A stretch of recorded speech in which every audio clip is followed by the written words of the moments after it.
So do my Indian parents finally accept my half-Black children? Let's get into it. So last I left off, I haven't spoken to my dad in over a decade. I think the last time I spoke to him was in 2013. I don't need him in my kids' lives. He disowned me a long time ago, or I felt he disowned me, even though I felt like he wanted to communicate with me, but he didn't want to own up to the fact that he has half-Black grandchildren. Indian women are leaving their culture to be with Black men. Shock. Are you shocked as I am shocked? I'm so shocked because I know that Indians don't mix with anyone other than Indian. I've never seen it. Like, guys, have you ever seen it? So recently there have been lots of videos of Indian women on TikTok, on Instagram, on all social media platforms talking about how they want to date Black men. They want to leave the trap of the Indian culture in order to be with Black men. And you see them twerking and doing all, like, trying to appropriate Black culture. So without much ado, let's take a look at some of these videos, guys. I'm shocked. I'm really shocked. You know, a lot of people is coming out. They speaking up about this. You remember, you know, that Arab girl? I did the video with her. I did a few videos with white people, Asian people. It seemed like something is happening. Something is changing in the world, that more people is coming out and fighting against racism. They are joining the fight with Black people to go against racism. Colorism permeates South Asian culture. We love whiteness, and I mean both in terms of the skin, but also in terms of our internalization of white supremacy and racism. We have internalized racism, and we have come to believe that whiteness is better than brownness, and it shows up in things like colorism, where we tell our children to not sit in the sun, to use skin bleaching cream products, and more. This is a manifestation of white supremacy. It's a manifestation of racism, and we have come to believe this, and I'm so done with the colorism in our community, in our culture. So after today, I would love for you to join me in calling out colorism. When you hear comments being made in our culture around how fair is beauty, I want you to call it out. And instead, what we really should be doing is cultivating self-love. We want to be in a place where we embrace how beautiful we are, the melanin in our skin, our brownness. Happy summer. I cannot believe that I still need to talk to some of y'all about this. Do not tell your brown children to stay out of the sun this summer. Do not offer skin lightening agents to counteract the effect of the sun on your brown children's skin. Do not slather your children in sunscreen with the intent of keeping them light, but rather with the intent of protecting them from skin cancer. Our skin is the imprint of our heritage, of our ancestors, and you will not be making children, literal children, think about how their skin is less desirable than white skin. Let your kids play in the goddamn sun this summer. After looking at you as a fair woman, Beyonce would feel inferior. Just a friendly reminder, Beyonce's Black. Y'all will continue to say colorism in India does not exist when Indian women can't even turn on the TV. Imagine being an Indian woman, turning on the TV, Beyonce, and then imagine going to the drugstore after and seeing Fair and Lovely bleaching products literally everywhere. Going to like an auntie and uncle's house, and then the auntie's like, oh, you got so dark. There is no escaping colorism and the Eurocentrism that was implemented by colonizers. And the fact that this video can exist in 2020 and the production company actors didn't say anything about it is unbelievably problematic and embarrassing. Imagine having colorism in 2020. What the heck? Like, what? Tell me somebody's colorist without saying they're colorist. So when I was like 6 or 7, I was in first grade at the time. I was a part of like a Bollywood dance group, and I went over to one of the girls' houses because they were having practice there, and her whole family like basically wouldn't acknowledge me, and they would only serve me food on a metal tray, and they wouldn't let their kids touch that metal tray. And it's all because of obviously the caste system, and I was much darker than their children. So then obviously when my white mom came to come get me, they were shook because they treated me so badly, and it went down. When I tell y'all it went down, it went down. We never went back there again. No more dance group for me. Over. And as a 7-year-old, I didn't understand what was going on, but now as an adult, I do, and it's triggering. Because everyone watches Bollywood. Also, I specifically said South Asian, not South Indian. Bollywood, so far, has only been having actors that look white, which is very problematic because Bollywood is so popular. Not only do South Asians watch it, a lot of people from different countries watch Bollywood movies. And the representation in those movies is so problematic because there are people in my comment section who are foreigners, non-South Asians, who tell me that they did not know that Indians like me existed, meaning Indians of my skin tone or darker than me existed. Only after we started putting ourselves on the internet did they think, oh wow, they're brown and dark skinned Indians, South Asians? Why is it not there in Bollywood movies? There is colorism everywhere. But the reason why I hold Bollywood to such a high standard and I talk about them and I attack them on my page is because how popular they are, how much power they hold, because people watch Bollywood movies and make their assumptions about us. By us, I mean the rest of South Asia, the rest of India, and they think that we look like those people, those actors, those white-looking actors, and they think that that's what South Asians look like. Nope. South Asia is very, very diverse. India is very diverse, but we don't have any representation. In my own country, I don't have representation. And Hollywood is doing a much better job at that. Which I think, like, that's weird to me. Whilst I was growing up, I also watched lots of Indian movies, and sincerely, truly, I never knew that there were Indians who had darker skin than the ones that were portrayed in Bollywood movies. But today I've got lots of Indian friends who are darker skin tones, and I now understand how diverse India is and how you find so many Indians with different skin tones and different shades. But from this video, because of the internet, I've come to learn that it's because of colorism that we see more whiter Indians being portrayed or being pushed forward in the Bollywood industry. And also about skin bleaching. You heard the other women talking about how Indian women who tell their kids not to stay under the sun because they are going to get darker. And if in any instance they get sunburn, they will use skin bleaching creams to look lighter. And also talking about the caste system, as she already said, like we all know, the Indian system is a caste system where those at the bottom of the ladder, of the social ladders, social status. Society is divided into social status. And if you're not of the higher status, you cannot mix with people of the higher status. So she was talking about the caste system, and also this is also intertwined or interrelated with colorism, because as we all know, like in the Western world, in America, for example, people who are lighter skin are treated differently from people who are darker skin. And I even came across a video where a guy was talking about racism, and he talked about how even in the Constitution, the American Constitution, black people were never referred to as equal humans to white people. They were like always, it's still in the Constitution. I don't know if it's been reviewed, but this is what he said, that in the American Constitution, the black man is not equal to the white man. The black man is lesser or is less when compared to a white man, according to the American Constitution. Guys, this is allegedly, because I don't know. I've never read the American Constitution. I've never been in contact with it, but this is it.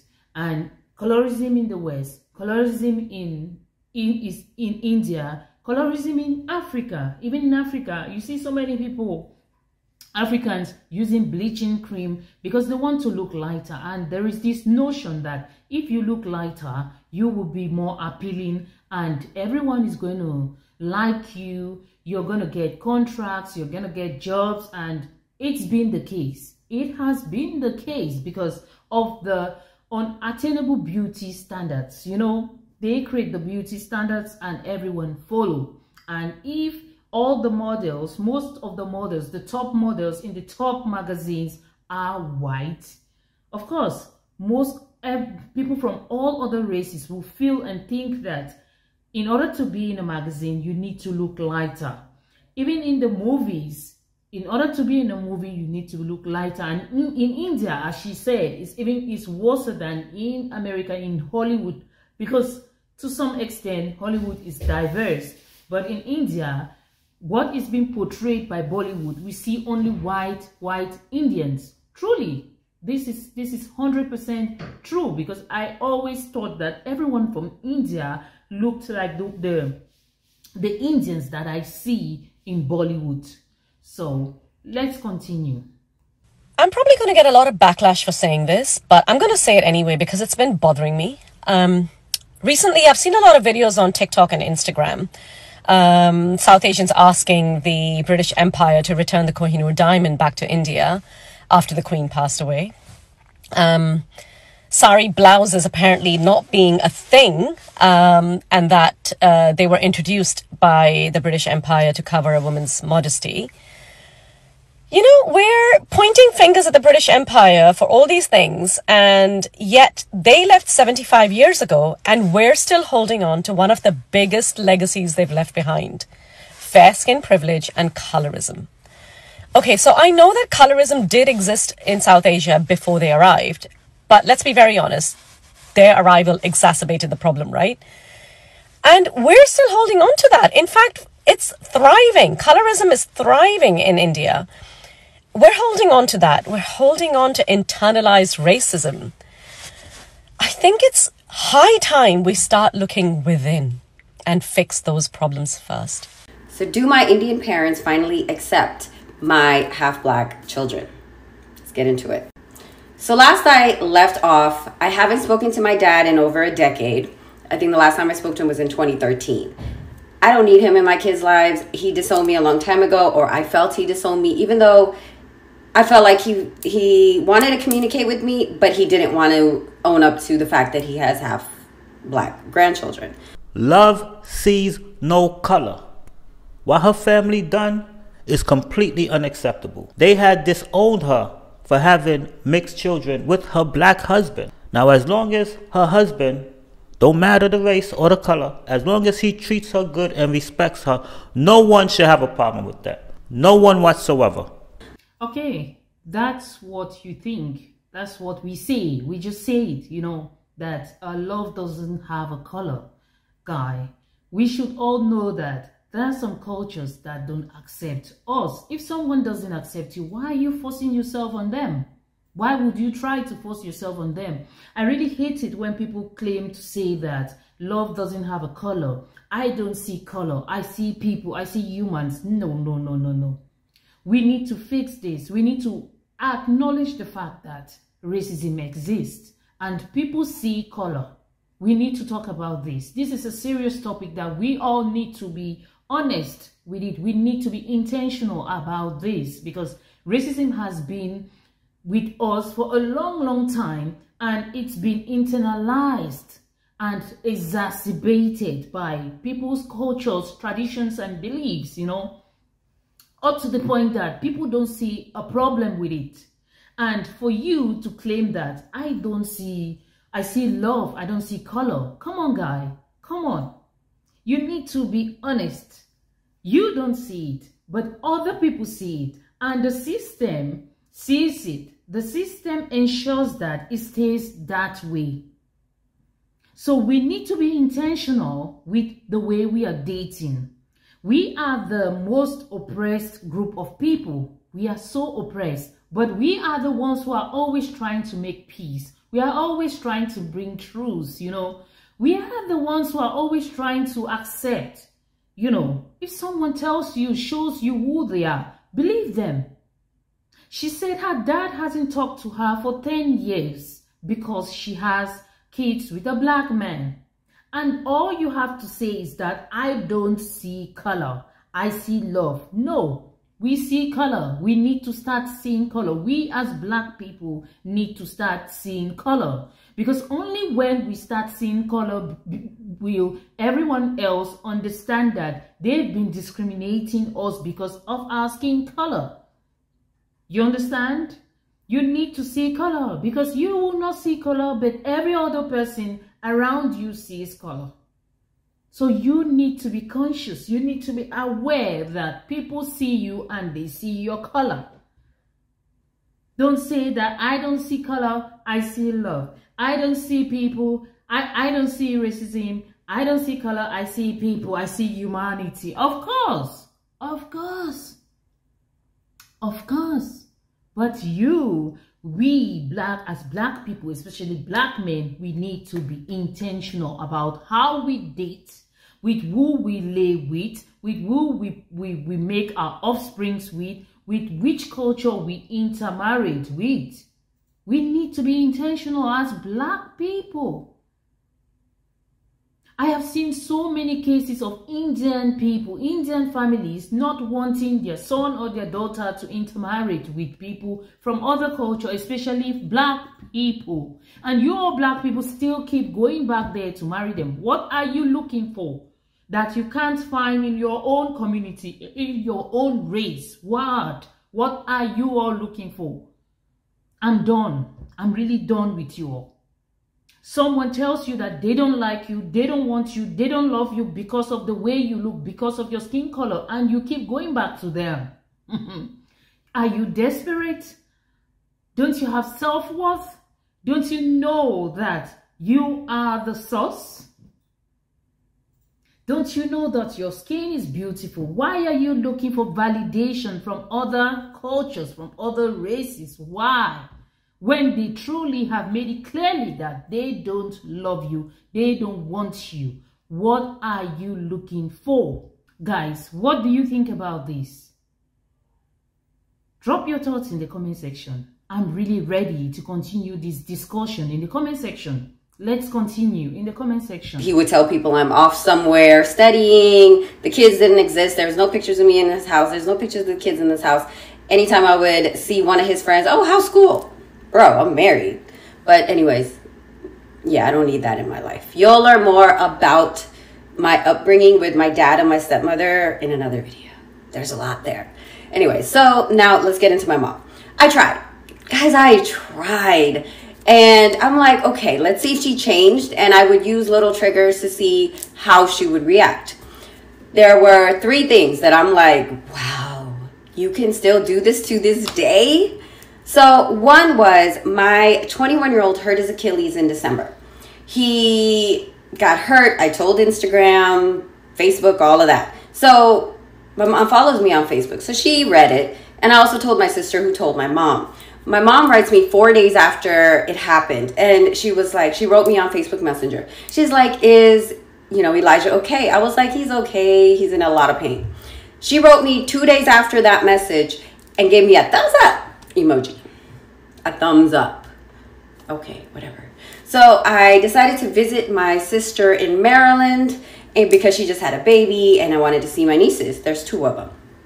So I went there with my oldest daughter, who was her favorite when I was younger. She was literally like, give me her and I want to raise her again like she was her daughter, because, apparently she didn't raise me and my sister right. Yeah. Anyways, so I brought her to Maryland to see her grandmother because she also wanted to see her uncle and her aunt and all of that good stuff. And my mom, the only thing she really said to my daughter was hi. There was no conversation. There was no, oh, how's school? Or what are you doing? Are you working? There was no trying to get to know her granddaughter at all. And I'm like, that's crazy. You would think she wants to get to know her grandchild. Like, who wouldn't want to get to know your grandchild? If I had a grandchild, I want to know everything about that child. But yeah, she really wasn't trying to talk to that child. And it was very disheartening to see. Very disheartening. I'm like, wow, Okay, I'm gonna have to get to a part 2 because there's not enough room in this video for this.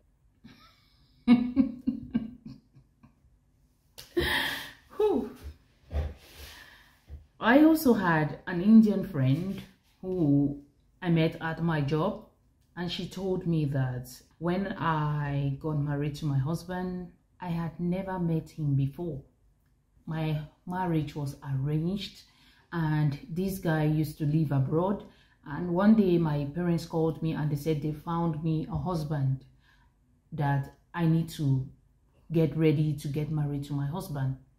She told me, like, I was shocked that I had to marry someone I have never seen, I've never met. I said, okay, but isn't this your culture? She said, yes, it's their culture, because they don't need to see the person they're going to marry. They just meet on their wedding night. That's when they have to meet each other. It's mostly always arranged marriage. And while she was telling me what she was narrating this story, I could see sadness in her eyes.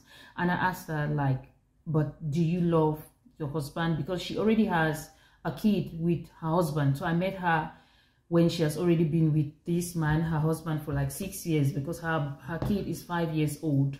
I just met her and I felt so bad for her. And I asked, like, but how do you survive? How do you get along? She said, well, there is basically nothing I can do, because I need to be with this man. I need to, like, respect my parents' wishes, because that's like a family honor, the family, like, it's a valuable thing for my family, for me to get married to this man. And should, in case I don't want to be with him or I want to divorce him, it will be a big issue for me and my family, because they're going to disown me, and it will be like I'll be dishonoring my family. And in some cases, in some really bad, serious cases, she might be unalived because she has dishonored her family. Unaliving her would be like an honor to her family. That's the Indian culture. And this is the culture which most of these women don't want to be in. They want to leave the culture, because they also talk about the colorism in their culture, in Bollywood, and in the society, the caste system also. You know, what do you think about this, guys? Drop your thoughts in the comment section. Until next time, see you all. Bye.